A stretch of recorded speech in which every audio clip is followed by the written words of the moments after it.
আল্লাহ যদি আমাকে নিয়ে যায়, আমার বাচ্চাটার দিকে একটু খেয়াল রেখে। হ্যালো সবাইকে, আসসালামু আলাইকুম। আমি আমির বলছি। আমি সবাই জানি যে হাদি ভাই যখন জীবিত ছিল তখন যতজন মানুষ হাদি ভাইকে সম্মান করত, ভালোবাসতো, তাকে হত্যা করার পর মানে তার মৃত্যুর পর তাকে তার চাইতে বহুগুণ মানুষ সম্মান করে, ভালোবাসে। বাট আমি সবাই দেখেছি যে কোন এক অনুষ্ঠানে ফাতেমা তাসনিম জুমা বলেছিল যে হাদি ভাই আমাদের এবং হাদি ভাইকে নিয়ে আমরা ব্যবসা করবো। আমরা শহীদ ওসমান হাদিকে লিটারালি বেচবো। আপনারাও বেচেন, আপনাদের কোনো রাজনৈতিক যদি নেতা থাকে যাকে ঘিরে আপনাদের বেচার কোনো ওয়ে থাকে। ফাতেমা তাসনিম জুমার এই বক্তব্যের মধ্য দিয়ে হাদি ভাইকে ছোট করা হয়েছে নাকি বড় করা হয়েছে আমি তা তখন বুঝতে পারিনি, বুঝতে পারি এখন যখন দেখি এই ঈদে ফাতেমা তাসনিম জুমা বলতেছে সবাই দেখলাম হাসিমুখ ঈদ পালন করছে, কিন্তু যার কারণে নির্বিঘ্নে ঈদ পালন করতে পারলো সেই হাদি ভাইকে কেউ স্মরণ করলো না।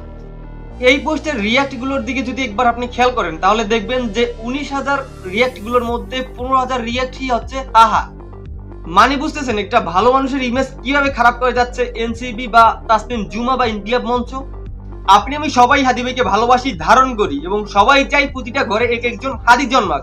বাট কিছু মেন্টাল পেশেন্ট নিজেদেরকে নেতা দাবি করে হাদি ভাইকে নিয়ে যে মন্তব্য করে তা আমাদেরকে লজ্জা দেয় হাদি ভাইকে নিয়ে কথা বলার ক্ষেত্রে।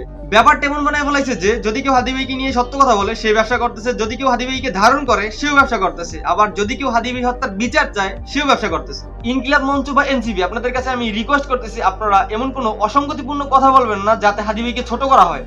হাদি ভাই আপনার আমার সবার।